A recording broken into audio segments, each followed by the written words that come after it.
Mindy, so good to have you back on the show. Thank you. I was really excited to come. I had so much, and I'm just going to say unexpected fun with you last time. Yeah. Like, I didn't know you were so fun to talk to. So good to know. I'm happy to be here. Oh, so good to have you back. We've had a ton of questions from folks since you were on. And one of the key questions that I want to talk to you about, and you're the perfect person to talk to about this, are drinks to speed up fat loss. Fat loss is a big thing that people want to know about. Are there any drinks that we can consume to speed up the loss of fat? Yeah, and I think there's two things to look at when it comes to fat loss so that you understand the drinks I'm about to say. Sure. Is you want to stop creating fat, right? Sure, so like one of the goals is, what can I do to make sure I don't create more fat? And I'm going to answer what drink fits in that. And then there's the other side of it which is like, what can I do to speed up my metabolism so I can burn more fat? Yeah. So when I put them into those two categories, the first, of course, is the hero, which is apple cider vinegar. Sure. Do you like apple cider vinegar? You know what? We have a friend of ours who is a no and low alcohol specialist. And she uses apple cider vinegar based cocktails that are no sugar, have tons of botanicals, and it gives that complexity to the drink that you can't get from other elements and other bitters. So I'm now converted to apple cider vinegar. I love the flavor of it. Yeah, and so I used to hate the flavor of it until I understood the science behind it. Gotcha. And I like it. You can do it in a fasted window, which is great. You can also do it right before a meal or right after a meal. And what it does is it helps regulate blood sugar. So if we go back to the principle that when glucose goes up too high and your insulin is not sensitive to those cells and you can't get the glucose into the cells, then the body stores it in fat. So the name of the food game is, let's make sure every meal has a minimal blood sugar spike. Yeah.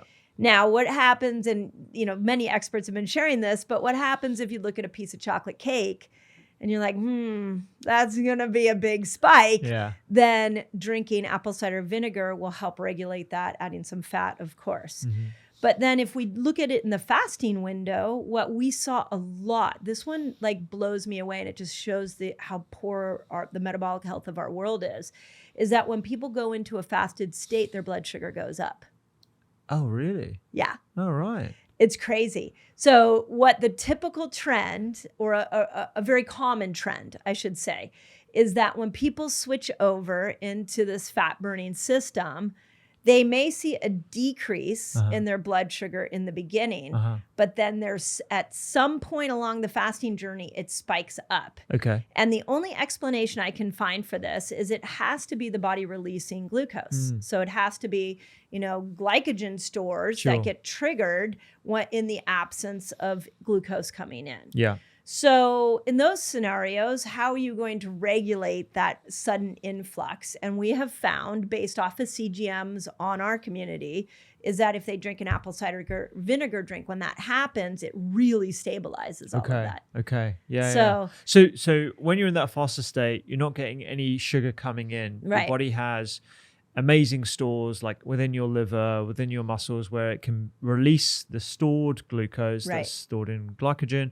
and then also create glucose through gluconeogenesis to maintain that level. But what you've seen is that you get actually an actual spike. Oh, yeah. Oh, wow. So when I was coaching people one-on-one, the very first thing I did before I ever changed their diet was put a continuous glucose monitor on. Interesting. And I would just say, eat. Just go eat. I just want to see how your body's responding to different things. Then we would tweak their food, and then we would tack on a fasting window. Gotcha. And it's kind of like training wheels on a bike. Like, they would get the hang of it, and then inevitably, every single time, I would get a call, and somebody would be like, I don't understand it. Like, I was fasting for 18 hours. I was doing really great. And then my CGM says that there's a big glucose spike. And I'm like, yeah, that's stored sugar. Or in the middle of the night, because you can see what your glucose patterns are in the middle of the night. People would say, oh my God, like, why did my glucose spike at 2 a.m? I'm like, yeah, because your liver was dumping. Gotcha. So spikes aren't always, just your fault, not eating the right food. Sometimes the body's just letting go. And that's where in a fasted state, throw apple cider vinegar in and it can help stabilize it. And how do you use apple cider vinegar? How much? Like, do you dilute it? Do you It's add a great question.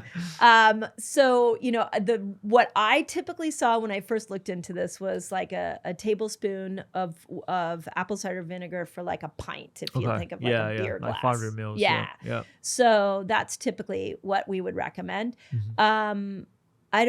I don't like apple cider vinegar if I'm like really transparent. So I either have to down that fast or I have to put it with some interesting things. Gotcha. So in the new book, we have some apple cider vinegar. That worked for me. Okay. So if you're one of those people, but it's a good little hack. Yeah, that is nice. I mean, I've started using a little bit of apple cider vinegar when I can, just to sort of mix things up. But that's a good tip about putting it into a ton of water so you can't really taste it. So you can't taste it. Yeah. Any other drinks that you were experimenting so then we could actually put two things together, which are going to be really interesting. But when we look at speeding up your metabolism, something spicy, something hot, like something that has capsaicin in it, research shows that actually will speed up your metabolism. So, spicy. Now we've sort of got spicy and we have this sour taste of apple cider vinegar. Did those two go together? Do you remember the Master Cleanse diet? No. Oh my gosh. This was my first experience with fasting. It was called the Master Cleanse. It was super popular. It became like the Hollywood diet for people to lose weight. Right. And every single day you would drink fresh squeezed lemons with cayenne pepper. Okay. And a little bit of grade B maple syrup. Okay. Which they should have taken that out because they would have just put people into a complete fasted state. Sure. But the idea was let's keep your blood sugar up. And people would they would just drink that drink for like days. Right. Like my husband and I did it, and I believe we did it for like 8 days or 9 days. That's all we drank. That was my first experience with fasting. Wow. But it's actually really brilliant because what happens with the cayenne is it's got that capsaicin in it, so it can speed up your metabolism. If you put some lemon in, lemon's a detoxer. So again, if we're looking at what drinks can you use to detox or to improve your metabolism, remember that toxins slow the metabolic system down. The body stores toxins in fat. So adding something like lemon in is so, so important. So that combination was a really smart idea. Now, you add apple cider vinegar to that, where you've got cayenne pepper, apple cider vinegar, and lemon. Gotcha.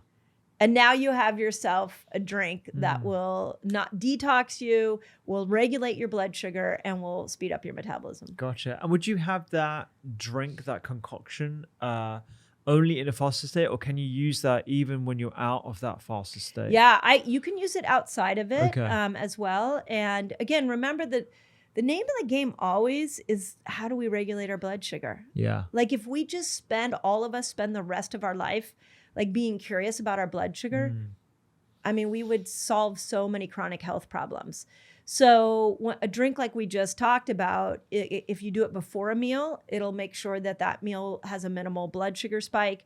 You could do it after a meal as a course corrector, or you could do it in a fasted state. Yeah. In fact, I'd love to say that I put that drink in my cookbook, but I didn't. I should have.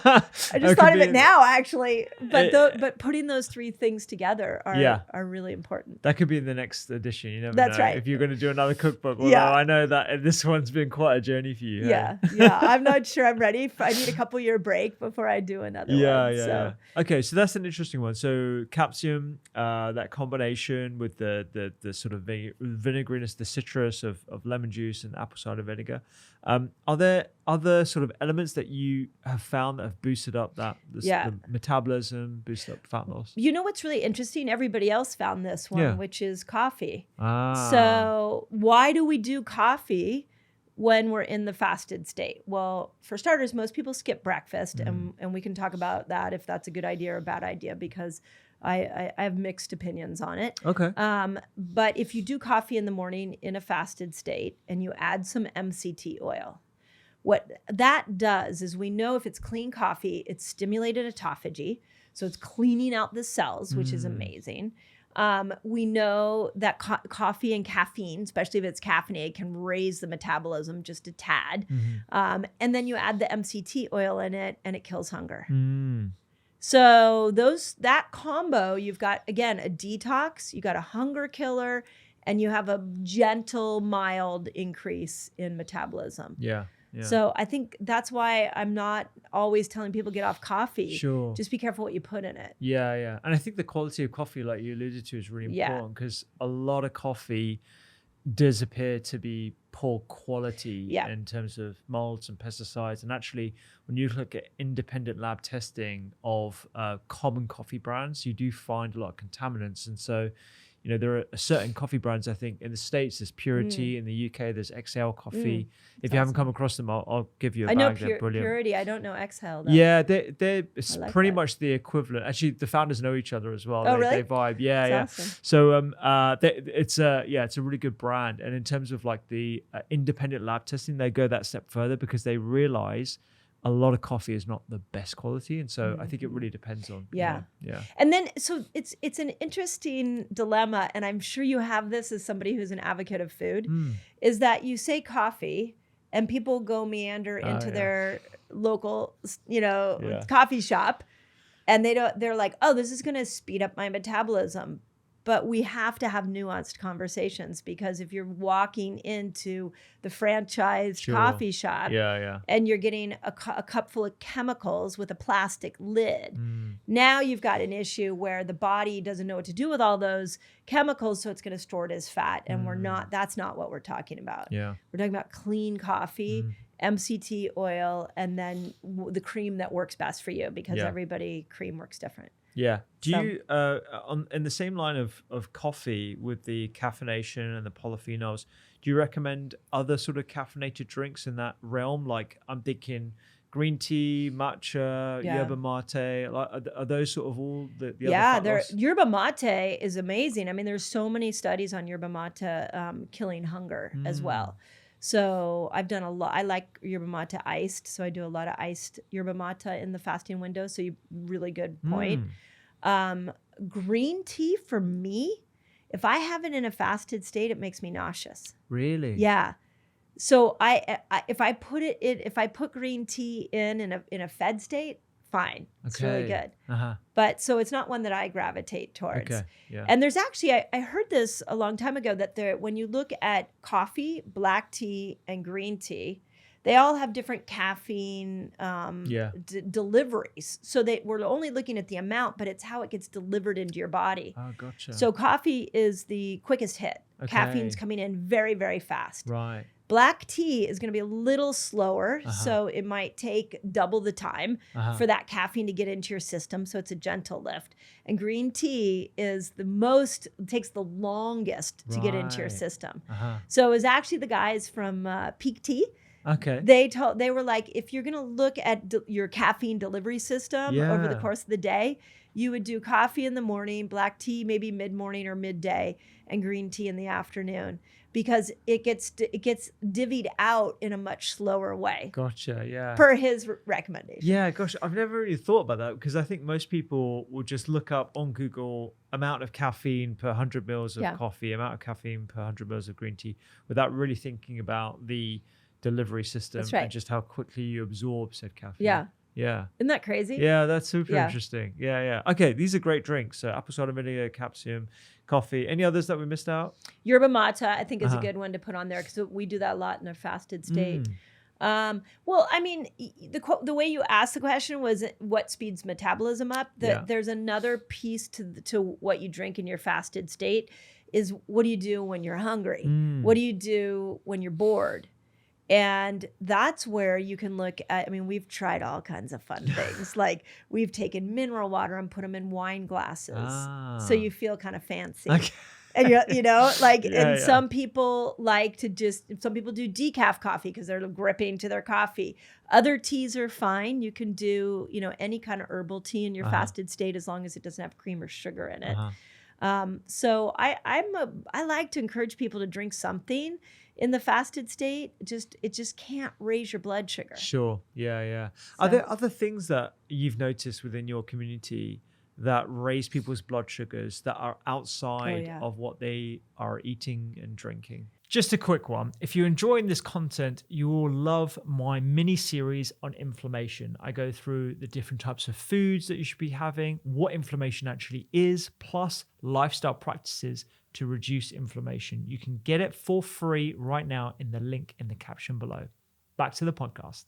Yeah, like that they wouldn't think would raise their... Yeah. You know what the biggest one that was early on when we first started teaching the world this? We have so many comments on, and I don't mean to bash a name, but this is the way it came to us, which was, can I have a Diet Coke in my fasted window? So you have to answer that first. You have to unpack the ingredients. Sure. So there's chemicals in there. And those chemicals, many of which, the worst one is NutraSweet, another, again, brand name, and it is an obesogen. So obesogen is a chemical that can actually turn a stem cell and reprogram it into a fat cell. Okay. So if I'm drinking Diet Cokes in my fasting window or something with NutraSweet in my fasting window over and over and over again, thinking that it's keeping me fasted, thinking it's helping me lose weight. Actually, it's not, because there's this chemical side that you have to remember, that the body doesn't know what to do with a can of chemicals. Yeah. And you have to remember that NutraSweet triggers these stem cells, not the first time you do it, but if you do it over a course of many years, yes, it's going to start to trigger those stem cells. And then the last part of that most people don't realize is NutraSweet increases appetite. Yeah. It stimulates the appetite center of the brain. So it's actually one of the worst things you could drink in your fasting window. Yeah. And so in terms of the 24 hours where people are consuming food, if you're going to be taking the diet soda, let's say, it's going to encourage you to feel like you need to eat more. Yeah. So you're going to have a worse time maintaining that fasting or just maintaining your general sort of intake of food. Yeah.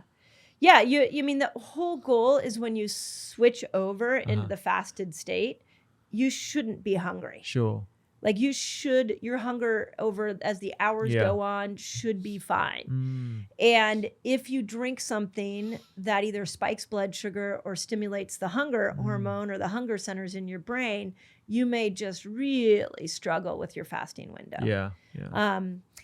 Well, I'll give him a shout out. But on Tuesday, I went on Chris Evans' radio show. Yeah. And such a sweet man. I know Chris. Yeah, he's lovely. He's a really big supporter. He's so nice. He loves all of you guys. Rangan he loves all of you. It's really sweet. Yeah. So he lovingly asked me what I thought of oat milk in his coffee. Yeah.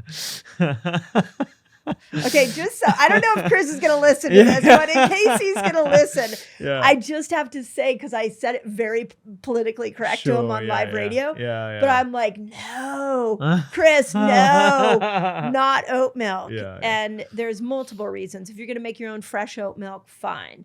But oat is a grain, and oats in general tend to spike blood sugar. So oat milk is not a wonderful thing to put in your coffee because it's going to have the highest glucose response. Okay, second thing is almond milk, cashew milks, same kind of thing. We're going to find that it's going to create a bit of a spike, plus almond and cashew now have protein in it, so it could pull you out of autophagy. So I think what you put in your milk is really important, and test it on your blood sugar. That's probably what I should have told Chris to do. But my favorite one is I've been working with a very famous actress, and she was vegan when we first met. And I was like, okay, I want to honor that you love your vegan lifestyle, but let's just test everything on your blood sugar and see what's working for you and not. She was addicted to her coffee with oat milk and stevia. Right. She had it like every morning, thinking that was the healthy path. Gosh. And so I'm like, well, let's look at it. So I just had her put her CGM on. She was shocked. Really? Like her blood sugar spiked 30, 40 points. It was really high. Yeah. Next day I said, okay, now let's put MCT oil in that combo. and it only went 20 points. Gotcha. I'm like, okay, do you see what fat's doing? Yeah. Next day, I was like, now I want you to try, if you'll just play with me for one day, we're going to try whole milk, full fat, organic, raw cow's milk. And then we're going to put a little tiny teaspoon of MCT oil in her coffee. Next day, her blood sugar dropped. Yeah. You knew where I was going with that one. Yeah, totally. No. I like the reason why is because my wife said the same realization. The penny drops, right? Yeah. So like when she loves her matcha oat latte. She loves it. Like, you know, she goes to work and it's like a nice little treat, you know mid-morning, whatever. And she started wearing a CGM. And I remember she called me at like 11 and she was like, my CGM is just going off at me. Like it's good. It's huge spike. I was like, have you by any chance had your oat milk matcha right now? And she was like, yes. And that was when the penny dropped. And you know, you can tell people about the oat and how it's processed, the oat milk and how it's processed and how it squeezes out the starch and that creates the sugar spike and stuff. But until they see it on their own personal CGM, it's a different sort of realization. And that's why I'm actually a fan of CGMs for certain people who, you know, need to sort of see that visualization to have the sort of the penny drop. And you know, we changed her milk and stuff and she's a lot better. I was going to ask you, what is your preferred milk? Is it the raw? And I don't know what the rules on raw are. So you can source raw milk in the UK, but you just need to get it from a provider. You won't be able to find it in most supermarkets because it has to be pasteurized. But yeah, you can find it in farmers markets and sort of market towns. Because in the US they think it's, you know, it's gonna kill you. Like they really are putting a lot of pressure on raw. Here's why I like raw is that it has probiotics in it and has enzymes in it. So the probiotics are adding good bacteria to your gut, and the enzymes are helping you break down anything that's in, you know, that like the lactose. So if you're mildly lactose intolerant, actually many people can do raw cow's milk. So when you pasteurize all that stuff, you kill it all. And then it's just, you know, it's dead. And then I think the other thing is when it's dead, it also spikes your blood sugar a little bit more, because a very interesting fact that most people aren't aware of, and I know you know this, is that it's actually our gut bacteria that control our blood sugar levels. So if we aren't feeding them what they want and we're just giving them dead food, then the bad guys thrive. And now they're the ones that are going to create this really exaggerated response of blood sugar spiking. Gotcha. Yeah. So in terms of this fat loss sort of conversation, we have our drinks, we have fasting as a tool. Are there any other things that you sort of recommend people to sort of lean into when it comes to fat loss specifically, and particularly like in certain areas of the body where people like, you know, are thinking like, I really wish I could lose fat in certain parts of my body. Is that even possible? Yeah, no, this is such a good question. And probably the biggest trending videos on my YouTube videos are ones about menopausal belly fat. Oh, okay. So let's break that down, because in Eat Like a Girl, I actually created a checklist for people because we got that question so many times. Sure, yeah. I was like, here's your checklist. So the first thing to understand is what is belly fat? So belly fat typically is the place your body is going to store excess, and it's excess hormones and excess toxins. Okay. I didn't say excess glucose. Okay. Glucose typically is going to go to other areas of the body, but the belly tends to be a sign of this toxicity component. Instead of the body putting that excess around your organs and causing them to have problems, it put it around your belly. Now, I'm sure there's some excess glucose in there as well. But with that in mind, now, how do we get rid of the excess? So for starters, we got to make sure that your body is able to detox, and the two organs that detox are liver and gut. So how do we support the liver and the gut? Well, the liver loves bitter foods, which is really fun. Like my favorite food outside of the sweet potato is radicchio. Oh, nice. That's one of my favorites as well. Radicchio and all the different, like you got Tardivo and Torrefisano, and like we're really lucky because we're so close to Italy, and like we get a lot of these different bitter food, but they're wonderful. Yeah. So, and they make great wraps if you're not going to do, if you're not going to do, you know, like a bread.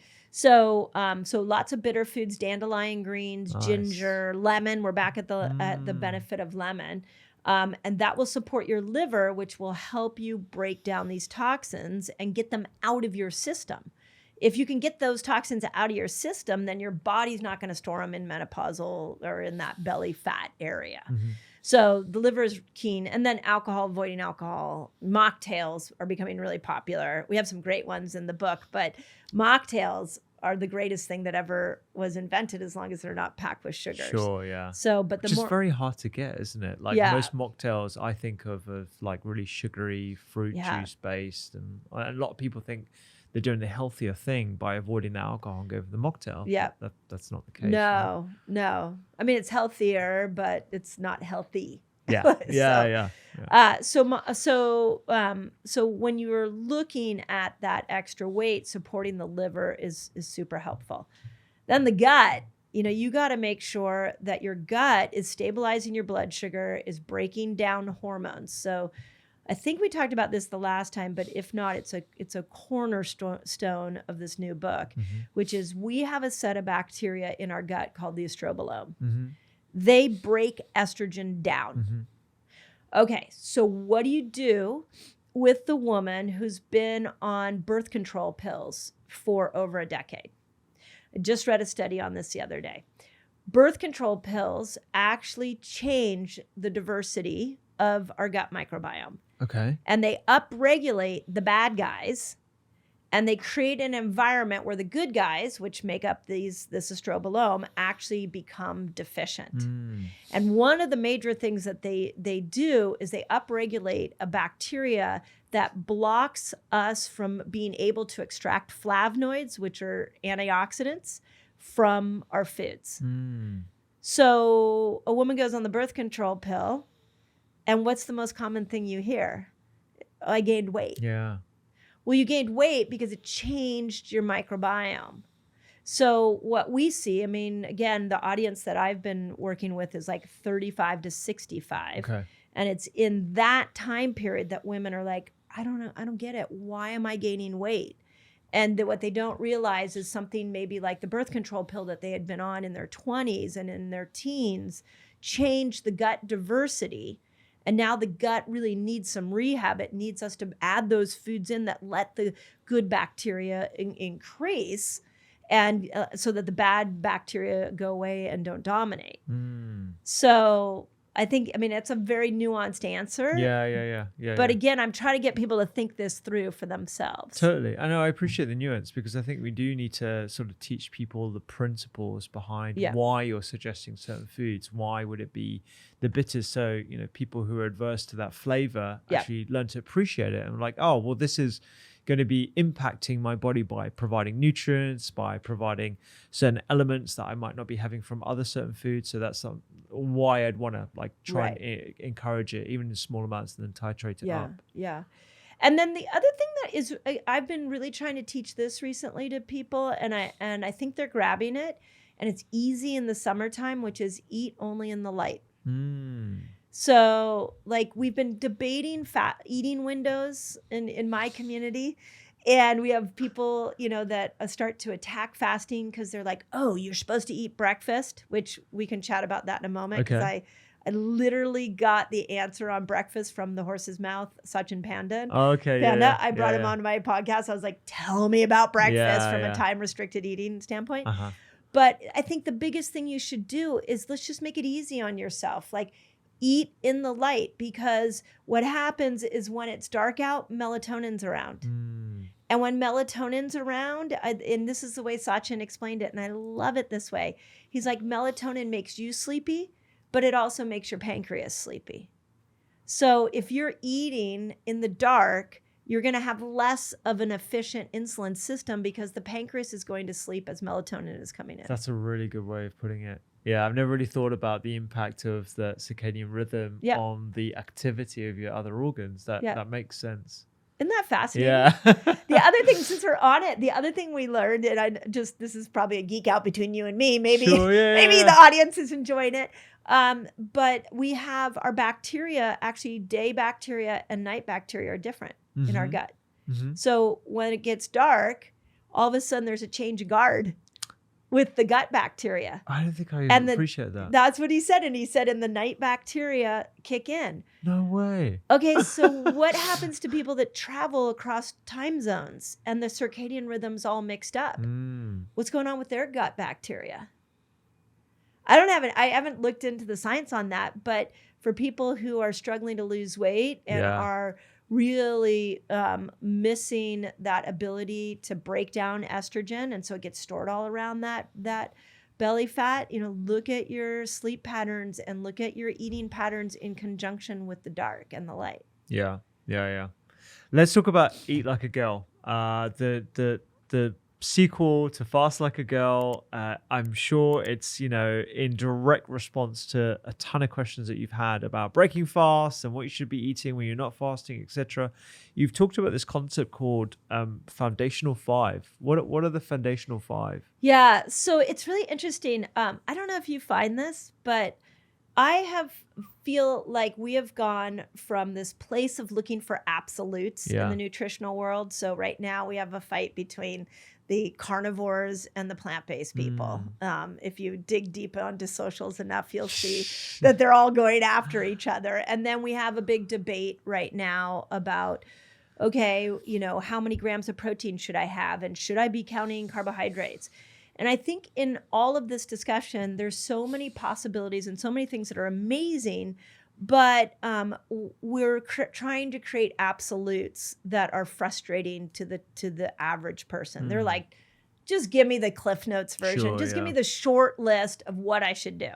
So that's where I came up with these foundational 5. Okay. And here's how they go. The first one is blood sugar matters, calories don't.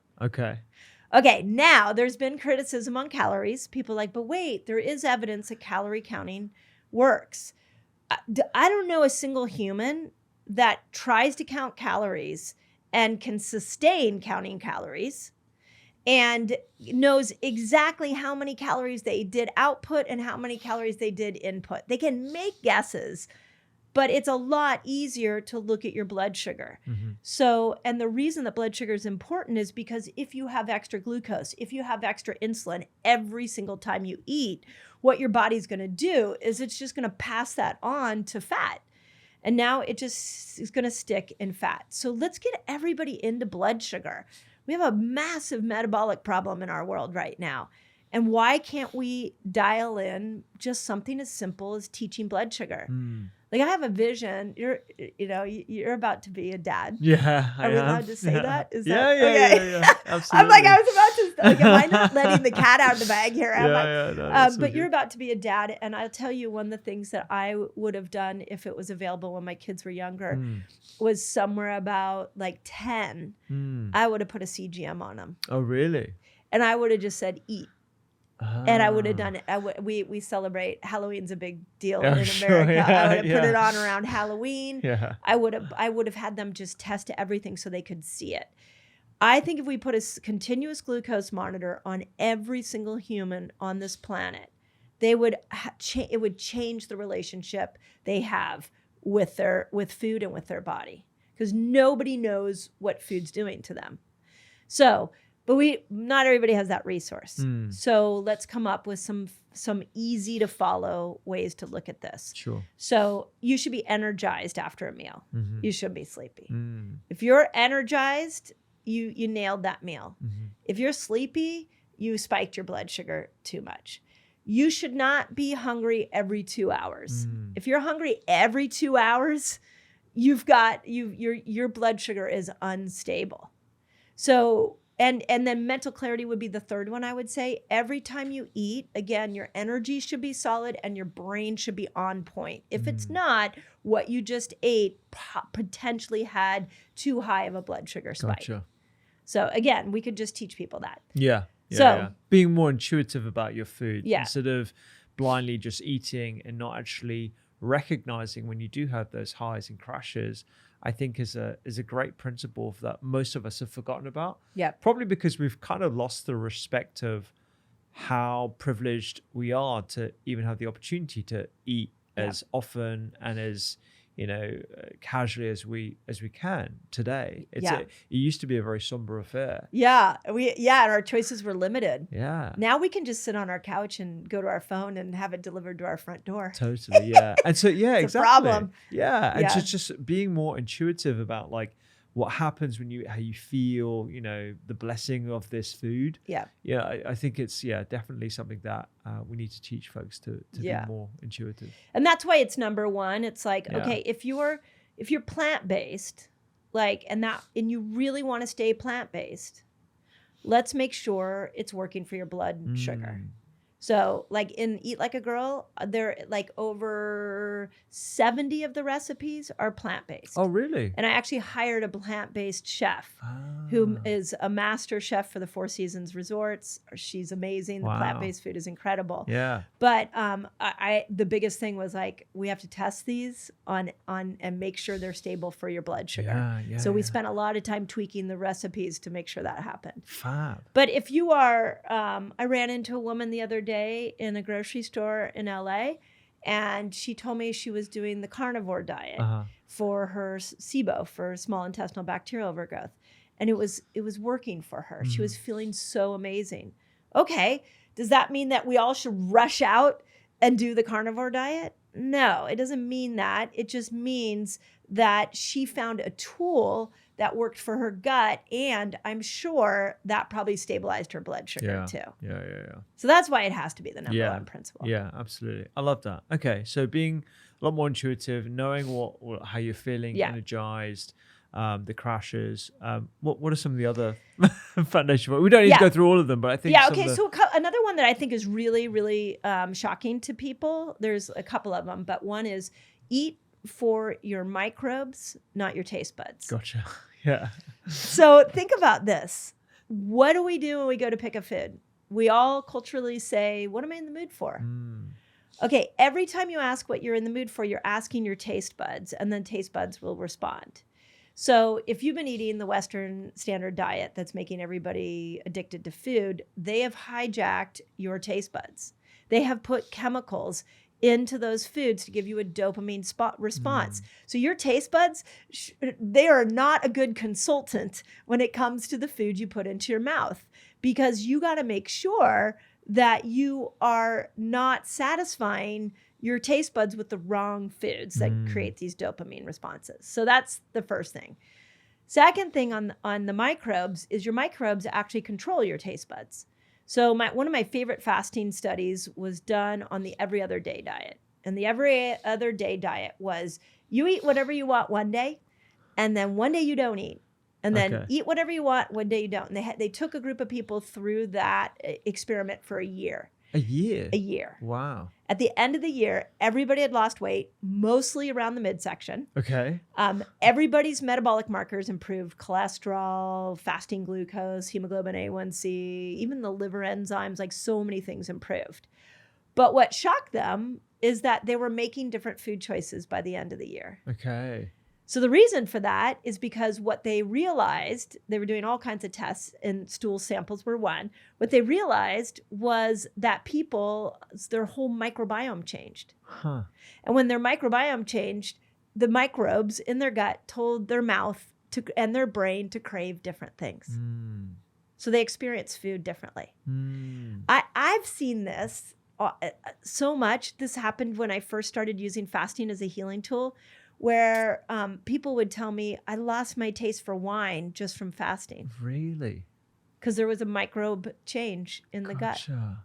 Wow.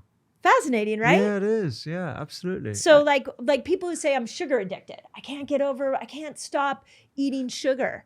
Well, okay, that's not because you're undisciplined. That's because your microbes, there's fungus sometimes in the sugar, like candida, that are like, hey, feed me more. I need to stay alive.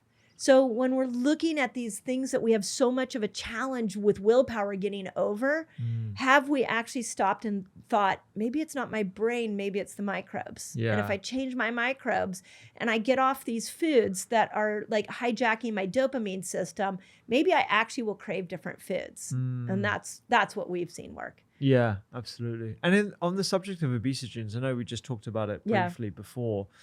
There are certain additives in our food that are obesogenic.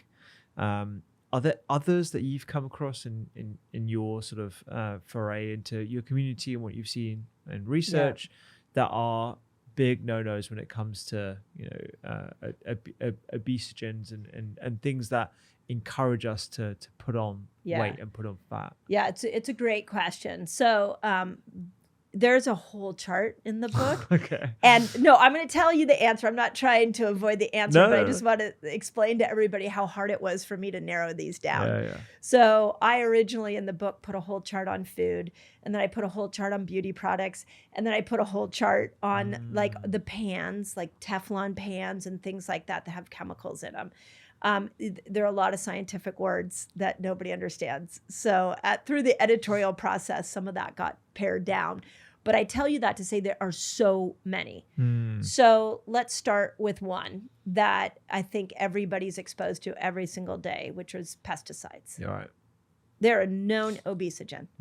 And so when you are eating non-organic food, which happens when you go out to most restaurants, and you're doing that over and over and over again, that's a chemical that's going to turn a stem cell into a fat cell.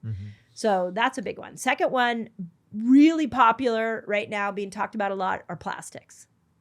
And I used to say years ago, like, it's not a function of if you have plastics, it's how much. And now, I mean, we just read a story the other day that was talking about how plastics are affecting our immune system, that they're, they're slowing down our metabolism. So outside of turning our stem cells into fat cells, they actually are damaging our body on many levels. So, like a plastic water bottle. Yeah.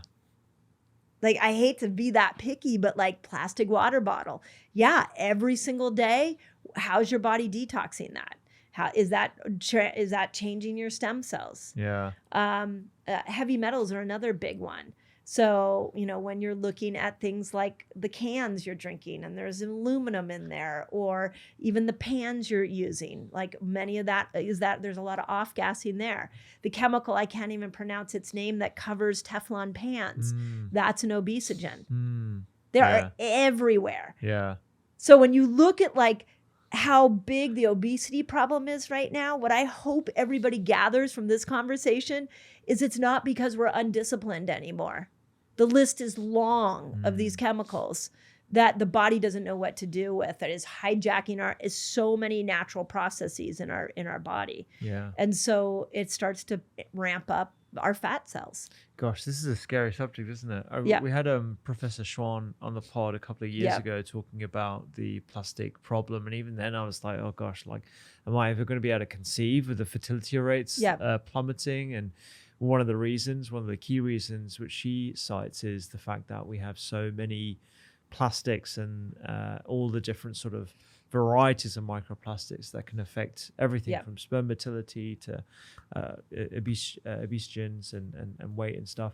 What are the key things that you think are non-negotiable when it comes to elements in your kitchen, in your pantry, that you're like, okay, in terms of higher order things, we can all sort of remove plastic bottles as much as possible. Yeah. But there are just certain things that we're not going to ever be able to get rid of plastic unless there are folks who run supermarkets or grocery stores. They have to take action. Food that's wrapped in plastic, for example, how it's transported from farm to the market, etc. There's going to be plastic going. But what are the things that are within our control that we can mitigate against? Yeah, it's such a good question. So there's a couple. The first is your pan. We've talked about that. So Teflon pans have a chemical on the surface, like we already talked about that. So just that's what makes them non-stick. So get rid of them. I'm a fan of cast iron. Yeah. Because a lot of women especially menopausal women, when they're bleeding really perimenopausal, when they're bleeding really heavy, like, let's get cast iron. Just make sure you don't get the pre-seasoned. Yeah. Because the pre-seasoned is another chemical. Which is so tricky. This is the thing, because a lot of pans, they will say, BPA free, PFAS free, Teflon free. Yeah. But they've got their own seasoning on. They've got their own non-stick that's like proprietary blend or whatever it's called. And it's usually not going to be the good stuff. It should just be your cast iron. Yeah, just straight cast iron. So the pans are one. You said the plastics. So, I did this. I took one day. This was about 10 years ago. I took one day. I went through my whole kitchen and anything that was plastic. So, the Tupperware that is really really pliable plastic. Get rid of that. You can get glass now. Yeah. So get rid of anything that is plastic there. So, and then the third one, and this is an interesting one that is a little bit harder to test, but is your water. So a lot of chemicals in drinking water, and lead being a biggie. And we did this when I had my clinic open. I would have people just take a kit off of Amazon, and they would just test their water, and lead showed up in every single one. Oh, wow. We had a situation in a local neighborhood by my house where that actually my parents lived in, where they got a letter in the mail from the water district that said, hey, we just want to let you know that your water has been detected to have forever chemicals in it. And just letting you know. Yeah. I'm like, and my parents lived there. I was like, what? They're like, hey, we got this letter. What do you think? I'm like, oh my God. I had a couple of swear words that came actually after that. Imagine, yeah. And, but forever chemicals in water that are known to destroy thyroid function, like that's crazy. And our neurotoxins to the brain, crazy. So get your water tested, do a water filter. So remove the plastics, change your pans, get your water tested. Those are kind of the biggies. And then you can go another layer and look at the soaps that you put in, like we're back at the plastics. Yeah. How many of us use that little pod with the plastics around it and we stick it in our dishwasher and then we close it and then we heat that up. Yeah. And then that plastic has to melt somewhere. Yeah. It melts into a vapor that now goes on to all of our plateware, cookware, culinaryware, everything. And then we eat from that. Yeah, we need to wise up to that because there's just so much stuff. Like even we did a big review of our kitchen. I remember just thinking we've got so much plastic, and it's the blenders, it's the appliances, let alone the Tupperware that we've changed to glass now, but we have a plastic lid because it's very hard to get a glass lid one. And it's really hard. Super. And I think there's going to be a new trend, I think, going in the future where plastic free or just glass or just the good stuff, stainless steel, cast iron, glass. Yeah. That's going to come back into fashion. I hope and there's so. going to be nicer ways in which we can maintain those without them breaking and stuff. One of the things you mentioned with regards to water, people probably think of a filter and think of I'm not going to name names here, but the plastic-based filters that you just pour your water in and just change that and then I get some clean tasting water and that's my water filter. But there's levels to this, right? Well, okay, so on the plastic thing, this one's a good test. Is the harder the plastic, as long as it's not heated up, the less leaching of that plastic into the drink. Okay. The softer the plastic, the more volatile that plastic molecules are that are going to leach in. Okay. So on that example, that you're right, but it is also a hard plastic. So it may not be as bioavailable, except over time, if you left that hard plastic water filter in the sun. Yeah. Now, my parents, they used to love to leave the back of their car would have all these plastic water bottles, and then they would leave their car in hot sun. Yeah. I'm like, okay, wait, we want to make sure you don't get Alzheimer's. This is not a great idea. So those are the kind of behaviors people don't think about. When you go to the franchised coffee store and you put it in your chlorinated paper cup with your very flexible plastic lid that goes right on top of it. Now, what's happening is you've got chlorine in the cup and you've got plastics on the lid and it's leaching into your coffee and you're drinking that. Every day. Yeah. And you've got obesogens in there. So it's complex. Yeah. But I, the interesting thing and why I gravitated to fasting is for so many years I was teaching these principles to my patients, and you would see everybody sort of what probably listeners are having right now. They're like, well, shoot, I'm screwed then. What am I going to do? There's too many things. And so what we started to do was like look at, well, when your period's without this stuff. So like in your fasting window, like make sure, just set a goal that your Starbucks cup or your Pete's cup or whatever your brand of, what's the major brand here? What's Pret? Cafenero, Pret. Yeah, Pret. Yeah, I see that everywhere. Yeah. Your Pret cup, that it's maybe a reusable ceramic cup that you bring in. And what I do, if I have to do one of those cups that come in the chlorinated cup and the plastic lid, is I take the plastic lid off immediately. Yeah.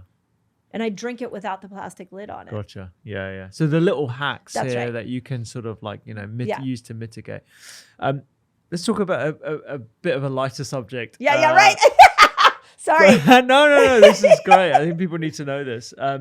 Breaking your fast. Yes. So this is something obviously you've been asked about, taught the world how to fast and why fasting is a great tool and how there are certain principles to fast if you're a woman. Yeah. But how do you break your fast? So what are some principles and maybe even talk about some of the recipes as well that you've been busy creating? Yeah, thank you. That was two of the most common questions we got with Fast Like a Girl going out into the world was, does X, Y, and Z break my fast? So like everybody wanted to know about like things from, like I said, Diet Coke to gum to coffee to tea. Like my team just answered so many of those. Yeah. And then what do I break my fast with? Yeah. So here's what I want to say. I always want to make this easy for people. So keep in mind that when you are fasting, you are in a healing state. You're not in deprivation. You're not trying to, control calories. Like you are putting yourself in a healing state. When you switch back into food, now you got to decide, do you want to keep that healing state going? If you don't care about keeping the healing state going and you just go to, out to the pub and you eat with your buddies and do whatever, fine, you just stop the healing. Sure. And the next time you go back into fasting again, you're back in that healing state again. Okay, but if you actually want to be strategic and re-enter back into food, in Eat Like a Girl, I have a chapter called Your First Meal Matters. Because what I want people to know is if all you do is dial in your fasting window and you dial in that first meal, you are miles ahead when it comes to your metabolic system. Okay. So there are 3 principles you can follow in this First Meal Matters. Okay. First principle is if you want to change your microbiome because of all the reasons we just talked about, you want to make sure you have what I call the 3 Ps in that first meal: polyphenol, probiotic, and prebiotic foods. This is what nature provided us. This is sauerkrauts and kimchis and leafy greens. We talked about the bitter foods, like anything that came from the nature, you can put in fruits. I used to do, for the longest time, my favorite thing to break a fast with was avocado with sauerkraut sprinkled with hemp seeds. Oh, nice. Yeah. It was like, I just was like, I'm feeding my microbes. Yeah. Because what happens in that fasted state is that the microbes all rearrange themselves because food hasn't been coming in. So all of a sudden the old microbes are sloughing off. New microbes are like, okay, wait, the bullies are gone. What are we going to do? And now we come in with a bunch of nutrition for the good guys. And they're like, woohoo, the environment's changed. I've been fed. And the bad guys are like, well, this is no longer fun in here anymore. And then you have a good, healthy microbiome. Gotcha. Okay. So I really like, prebiotic foods are your nuts and seeds. Probiotic foods are anything fermented. Yeah. And then polyphenol foods, there's a long list, but olives, chocolate, berries, nuts and seeds have a big polyphenol count. This is great. This sounds like my breakfast. Does it? Yeah. So my wife does this avocado, sauerkraut, and smoked salmon thing. And then sometimes she'll put like some feta cheese on, or she'll like jazz it out with a bit of cottage cheese, or sometimes we even have kimchi.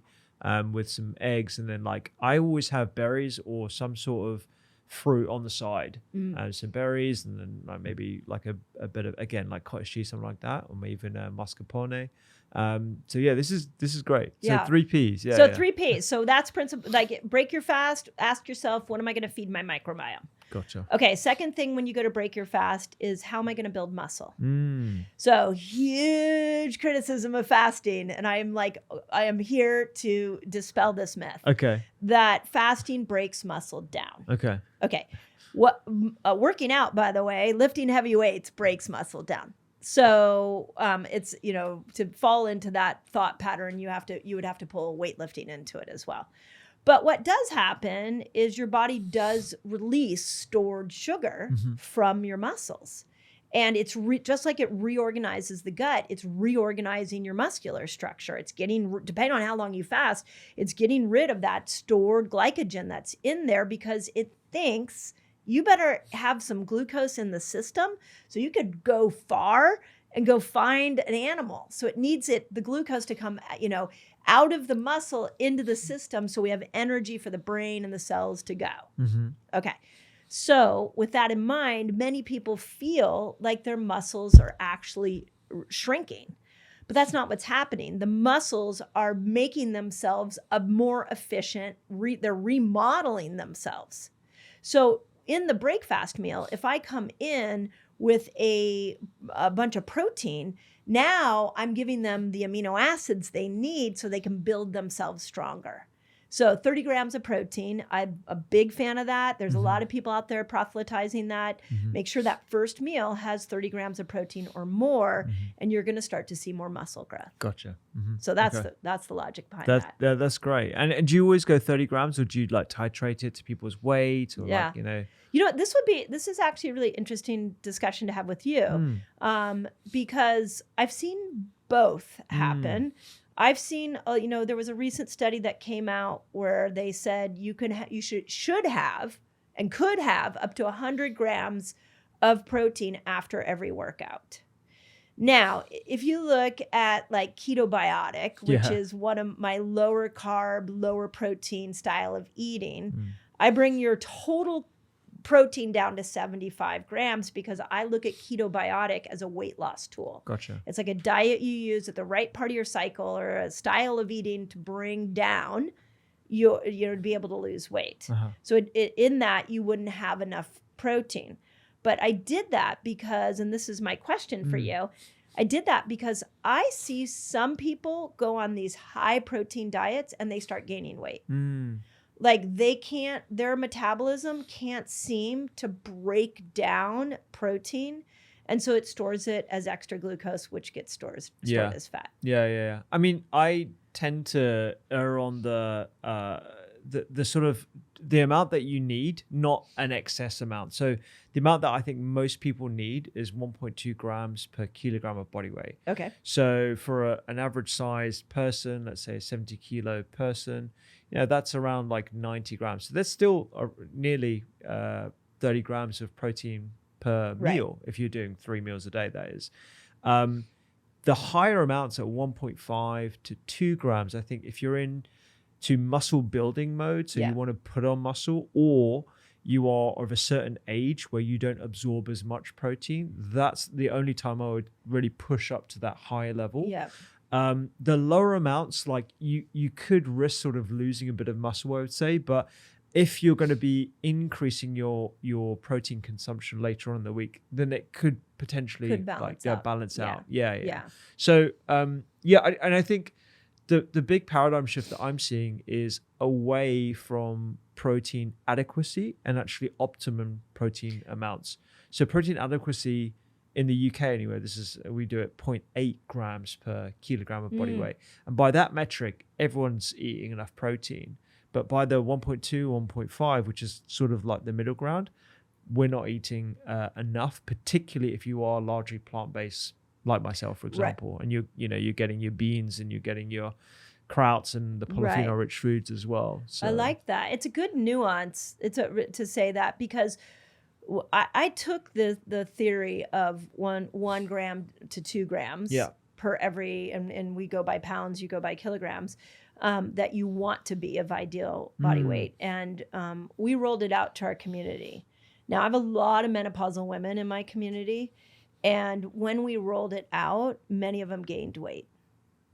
And I was actually one of them. I like in February when I was like lifting weights, doing the whole protein thing, and I just kept packing on weight. Yeah, yeah. And so it wasn't right for me. Sure. I needed to change it until it fit my amount. Now I'm eating more than I've ever eaten before, which I think is great. Yeah. But personalization is really important, I think, definitely. on the protein conversation. Yeah, definitely. Because it also depends on like where you're getting that particular protein from. Because when you're eating, something like a tofu or a tempeh or a steak, it's going to be completely different in terms of the other elements that you're going to have. Like with tempeh, it's very lean. It's a lot of fiber. You're going to be absorbing a lot of that protein and not really much else in terms of the total energy intake.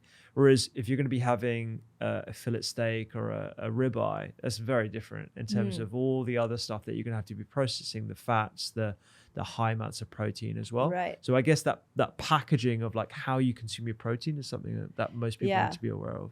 I think that's really good. One of the things in the book, and it is one of the foundational 5, is to eat nature's food, not human-made food. And I've been taking that down is even nature's carbs. Yeah. So if you look at the trend of nutrition, the trends always crack me up because we went from this trend of fat. We started with the macronutrient of fat, and we're like, fat is bad. And then all of a sudden we came to this conclusion, wait a second, fat, we can't say fat because there's good fat and there's bad fat. So we need good fat. We don't need bad fat. So we better now say healthy fats and inflammatory fats, right? Yeah. Okay, then we all went to carbohydrates. And we were like, oh, low carb is amazing. And then everybody was like, wait a second, like especially women, my hair is falling out. What's going on? Well, that's because we didn't go to this nuance that there are man-made carbohydrates and there are nature-made carbohydrates. And so I'm trying to bring that conversation back. Yeah. Then we went to the macronutrient protein. And we're like, everybody needs to eat more protein. Yeah. But then we haven't really broken down like, what if you're plant-based and what if you're an omnivore? Yeah. That's one thing I did in this book is I put all my favorite protein sources for plant-based, all my favorite for omnivore, because whatever your style is, go do it if it works for you. Yeah. And now I love what you're saying, which is, okay, because my group, my community was like, it's really hard to get 1 gram, just 1 gram for every pound of body weight I want to be. Yeah. That is like way more than I know how to get in a day. So much more. Yeah. So now I'm going to take that because back. Like even for someone who works out like myself most days in the week, getting to the 1.5 for me, it's a struggle. I have to really think about it. And, people opt to shakes, which are ultra processed in a lot of cases. So, try and avoid those. And you want to earn more on the whole foods, the hemp seeds, nuts and stuff. But even that, you need to consume quite a lot to get to your protein needs. So you can understand where people can fall into a trap where they end up overeating. And then that's like, okay, that's maybe why I'm putting on the weight. And I didn't realize, even though it's like a cleaner type of protein, I'm still consuming quite a lot. That's right. Yeah. And, to excess protein that can't be used by the cells turns to glucose and will turn to fat. Yeah. So you have that, I forget the name of it now, but you can use protein that turns into glucose. And that's another reason why certain people have a propensity towards type 2 diabetes, because they're just consuming so much protein. Yeah. I had a really, when I first started understanding these principles, this was like 15 years ago, I had a really interesting patient case and keto was just coming on, and I had told this patient, just take all carbs out. I mean, we didn't even know about fasting then. And I was just like, just take carbs out, let's see what happens. And for every other patient, we would do that and they would drop weight. This woman actually was gaining weight. It wasn't working for her. And then I had her go look at her protein amount. It was obscene, because when you took one whole macronutrient out, you only have 2 left. You have protein and fat. And so she was eating so much protein. So I just think we have to think logically and not look for these absolutes. Yeah, absolutely. I agree. Great. Okay. So those are principles that you look for a break fast. Yeah.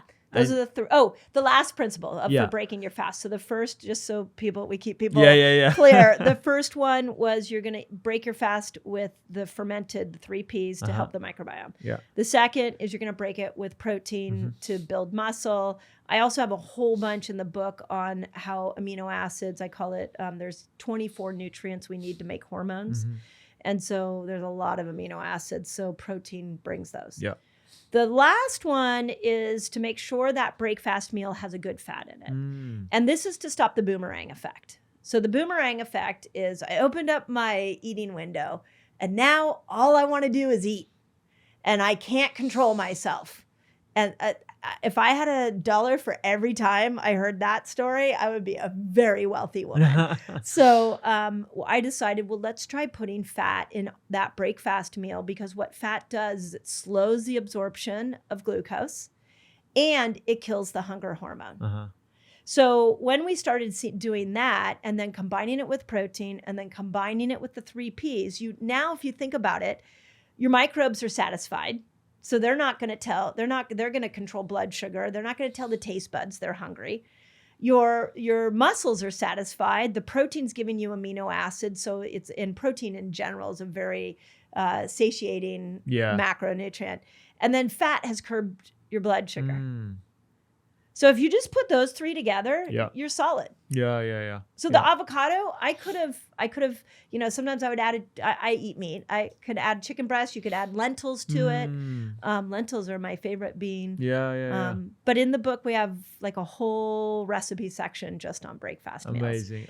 And then I did something else that I'm really excited about, which is I put a little icon system. There's over 100 recipes where if I thought this was a good meal to break a fast with, oh, great, I just put a little icon so people can see that too. Yeah. That's what people want. They want to know, okay, I get fasting, but what can I eat when I'm out of that fasting window so I can still maintain a lot of those benefits that I've generated from the fasting process. Yeah.